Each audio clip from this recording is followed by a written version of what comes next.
Niger, the crossroads of empires and tribes situated in the heart of the Sahel-Saharan zone. Modern-day Niger served as a crossroads of ancient African civilizations. Far from being an isolated desert, the region was a vital link in trans-Saharan trade networks, connecting North Africa, the Nile Valley, and sub-Saharan West Africa. It was home to hunter-gatherers, sophisticated kingdoms, and vibrant tribal societies that adapted ingeniously to a challenging landscape. Prehistoric Niger, from Green Sahara to nomadic cultures long before desert sands took over. Niger was part of the Green Sahara, a lush savanna with lakes, rivers, and grasslands. Between 10,000 and 3000 BC, this region supported early Neolithic cultures engaged in fishing, hunting, herding, and farming. The Tenor Desert was once a thriving area with a high population density. The Gobero site, discovered near the now arid Tenor Desert, Gabero revealed the oldest known cemetery in the Sahara,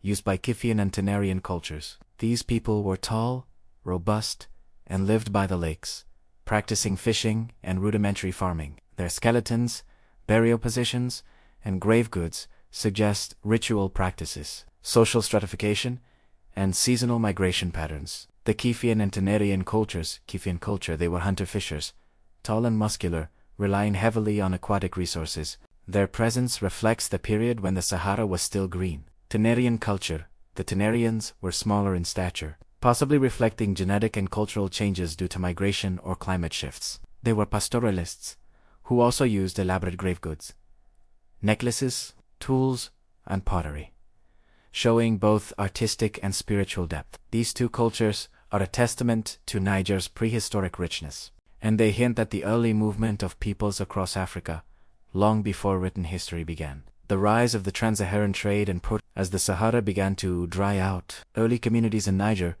adapted by shifting towards nomadism, Karafan trading and oasis agriculture. These adaptations gave rise to trade routes that would later become the arteries of African empires. The Garamantes influence. To the northeast, the Garamantes of Libya interacted with communities in present-day Niger. They helped open early trans-Saharan trade networks, connecting Niger's Sahel zone with Mediterranean markets. This early phase set the stage for the emergence of organized states and kingdoms in the region. The Kingdom of Agadez and the Tuareg confederacies. One of the most important political and cultural centers in ancient Niger was Agadez, located on the edge of the Sahara. From around the 11th century, Agadez became a thriving town that grew under Tuareg rule into a powerful city. The Tuareg, masters of the desert, the Tuareg people, a branch of the Berber-speaking Amazigh ethnic group, were instrumental in shaping Niger's medieval history.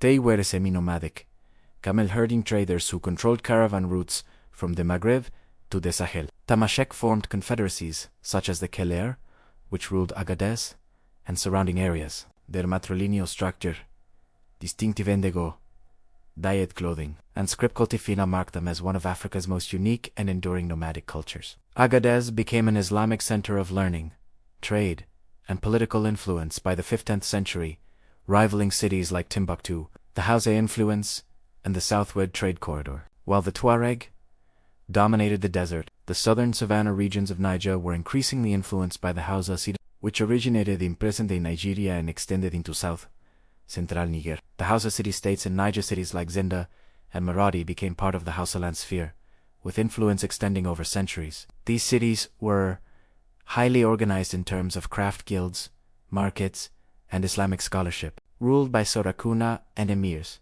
who promoted Islamic law and urban governance. Important centers for leatherwork, weaving, dyeing, and metalworking, reflecting a vibrant material culture. Over time, many Hausa towns in Niger became vassals or allies of larger empires.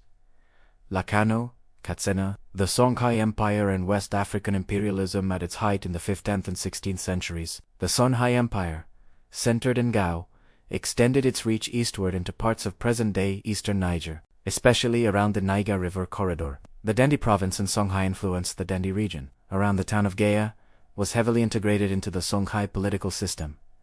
It became a buffer zone and strategic post against rival powers. After the fall of Gao to the Moroccans in 1591, the Dendi kingdom became the last refuge of the Songhai dynasty, continuing for decades in present-day Niger. The Kanem-Bornu Empire and the East. To the east, Niger's Difa and Lake Chad regions were historically part of the Kanem-Bornu Empire, one of Africa's oldest and most durable Islamic states. Kanem-Borno, in Niger, founded by the Safawa dynasty. Kanem-Borno was based in what is now Chad and northeastern Nigeria, but extended its rule into southeastern Nigeria. The empire was a major center for Islamic scholarship, cavalry warfare, and Saharan trade. Its rulers engaged with the Ottoman Empire and North African states, maintaining a sophisticated foreign policy. Niger's eastern zone thus became a zone of Islamic integration, political vassalage, and cultural transmission, especially through the use of Arabic literacy and jurisprudence. The Banu Kanuri and Manga tribes. The influence of Kanem-Borno left a lasting legacy among the Kanuri and Manga tribes, who still inhabit parts of southeastern Niger today. These communities preserve linguistic and genealogical traditions linking them to the medieval empire, including oral histories, Islamic scholarship, and clan-based governance.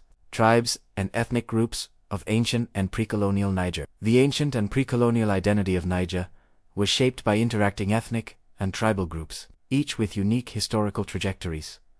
1. Tuareg dominated the desert and northern plateaus, known for trade, poetry, and desert navigation. 2. Hausa, agrarian and urban, central to Niger's economy, arts, and Islamic culture. 3. Kanuri, stronghold in the east, descendants of Kanem-Borno rulers and warriors. 4. Zarma-Songhai, riverine dwellers of the Niger Valley, culturally linked to the Songhai Empire. 5. Tobu, nomads of the eastern deserts and Tebesti Mountains, renowned for toughness and independence. 6. Fulani, semi-nomadic pastoralists present across West Africa, including Niger's western regions. 7. Germa and Gorunsi, smaller ethnic groups with cultural links to Burkina Faso.